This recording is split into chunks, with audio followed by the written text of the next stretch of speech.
সে পুঁটি মাছ দিয়ে ফুলকপি আলু দিয়ে রান্না করে নিলাম, সিম দিলাম না। আর এখন আমি একটু ধনেপাতা দিয়ে নিব। ধনেপাতা দিলে আমার রান্নাবান্না শেষ। এখন চলে যাব গোসলে। গোসল করে নামাজ পড়ে উঠতে উঠতে দোয়া কালাম পড়তে পড়তেই দেখবো যে আবার 4টা বেজে গেছে, ভিডিওটা সারা সময় হয়ে গেছে। আবার ভিডিও নিয়ে বসবো, আবার 100 বার এক এক জায়গায় চলে যাবে ভিডিওর। কখনো অ্যাড আসবে, কখনো একটা ভিডিও 5 মিনিটে যেখানে মানুষের লাগে দিতে, সেখানে মিনিমাম আমার লেগে যায় প্রায় 15 থেকে 20 মিনিট। জানি না পুরা তোমাদের কার কার লাগে। আমি আসলে একবারই এক্সপার্ট না।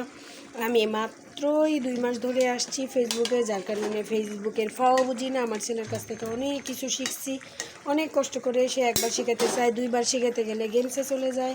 তারপরে মোটামুটি তার সাথে আমার একটা যুদ্ধ লেগে যায়। তারপরে তাকে আবার ঘুষ দিতে হয় 5 মিনিট। সে আমাকে এটা শেখায় সেটা শেখায়, সেজন্য তাকে আবার ঘুষের উপরে রাখতে হয়। এই হচ্ছে আমার অবস্থা পুরা। জানি না কবে শিক্ষা ঠিক মতো তোমাদের মতো পারবো। আল্লাহ হাফেজ। রান্না শেষ।